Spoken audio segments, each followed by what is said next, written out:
Hello বন্ধুরা, এই যে বাঁধাকপি রান্না করবে কুচি নেওয়া হয়েছে।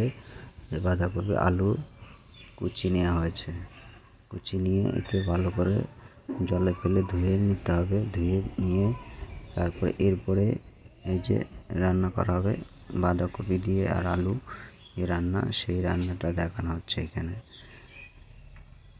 এই যে রান্না করবে, এই যে তেল দিয়েছে কড়াইয়ের মধ্যে। তেল দেওয়ার পরে এরপরে যেই তেল দেওয়ার পরে জিরে দেওয়া হবে তেলের মধ্যে। বাঁধাকপি তেলের মধ্যে জিরে দিচ্ছে। এবার তেলটা গরম হওয়ার পরে যে জিরেটা দিয়ে দিল। জিরেটা দেওয়ার পরে এরপরে বাঁধাকপিটা দেওয়া হবে এর মধ্যে দেওয়া হবে তেলের মধ্যে। তেলটা হয়ে এসছে, এই যে এবার বাঁধাকপিটা, তেলটা হয়ে গেছে, এবার বাঁধাকপিটা দিচ্ছে। বাঁধাকপিটা নিচে আলু দিয়ে জল থেকে ছেঁকে নিয়ে একবারে দিয়ে দিচ্ছে কড়াইতে। এরপরে একটু নেড়ে চেড়ে দিল, নাড়াচাড়া করলো একটু দিয়ে তারপরে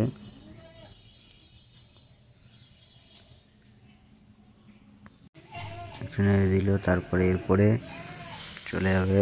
এরপর একটু নুন, মানে নিয়ম মাত্র যেরকম দেওয়া হয় আর কি, সেই মাপে লবণ দেওয়া হবে। লবণ দিয়ে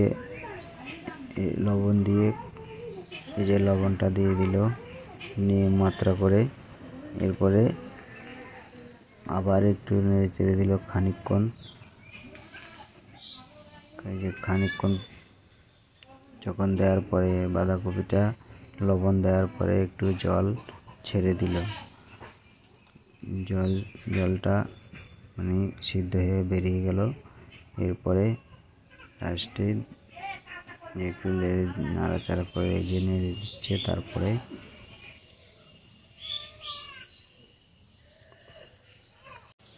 এই যে একটু নাড়াচাড়া করে দিল।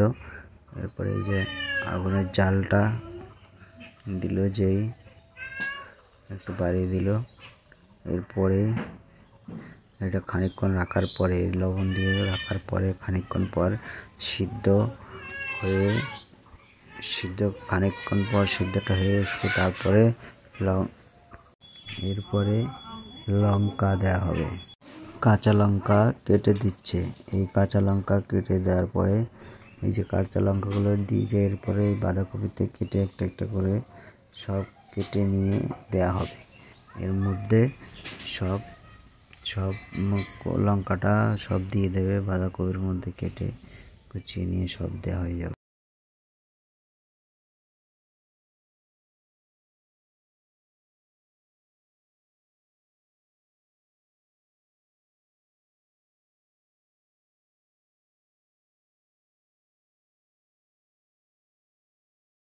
লঙ্কাটা কোচানো শেষ হয়ে এসছে।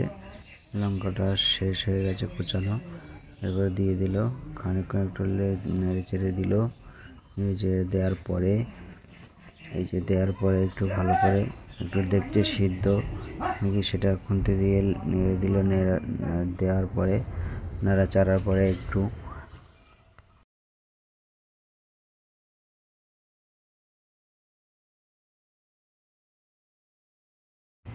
খানিকক্ষণ পর রেখে দিলে এবার হলুদটা দেবে একদম, যেন রং হয় সেই হিসাব করে দেওয়া হবে। এই যে দিয়েছে, একটু নিজে দেখলে রংটা হয়েছে নাকি ভালো। এরপর রংটা দেওয়া হবে, আর একটু হলুদ দেওয়া হবে। হলুদটা দেওয়া হবে আর একটু একদম।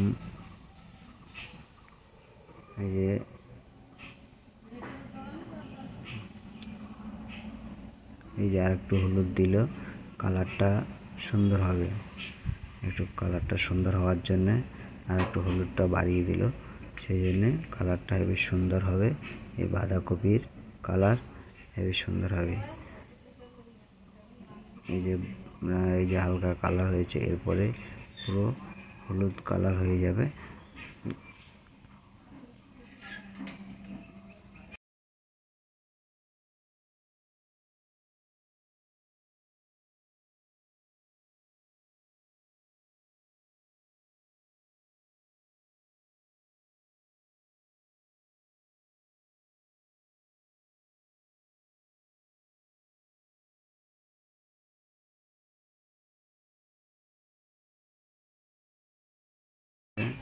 পুরোটা হলুদ হয়ে এসছে, জলটা পুরো একদম এই বাঁধাকপির জলটা পুরো একদম শুকিয়ে ফেলবে।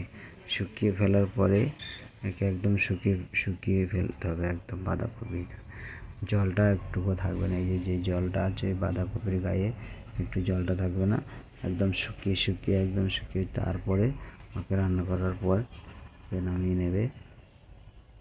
একদম কালারটা হলুদ হয়েছে, বেশ সুন্দর হয়েছে, ছবিতে একটু ইয়ে লাগছে। তো এই যে কালারটা দেখো কত সুন্দর। এখানে ইনি রান্না করছেন, একদম পুরো শুকিয়ে গেলে এই যে আরও শুকিয়ে যাচ্ছে একদম পুরো। বাঁধাকপির যে জলটা বেরিয়েছে সেই জলটা পুরো বাঁধাকপির জলটা। হ্যাঁ, এই যে বাঁধাকপি রান্না হয়ে এসছে, একদম মাখা মাখা হয়ে যাবে, একদম মাখা মাখা হয়ে যাবে এই বাঁধাকপি। এটা একদম পুরো শুকিয়ে মাখা মাখা করে একদম পুরো জল শুকিয়ে টেনে মাখা মাখা করে নামিয়ে নেবে।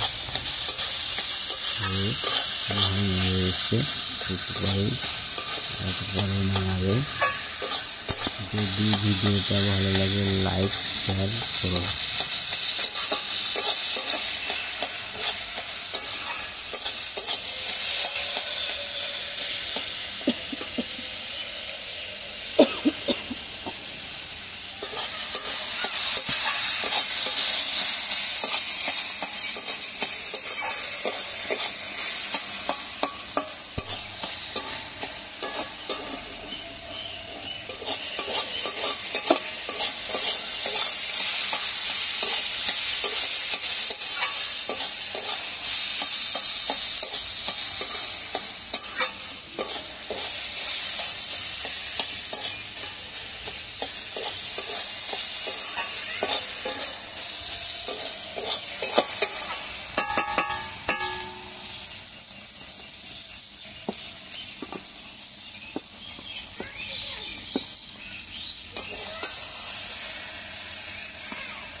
এটা বাটির মধ্যে ভেন্ডি ভাজা নেওয়া হয়েছে, ভেন্ডি ভাজার বাটির মধ্যে বাঁধাকপিটা নেওয়া হয়েছে।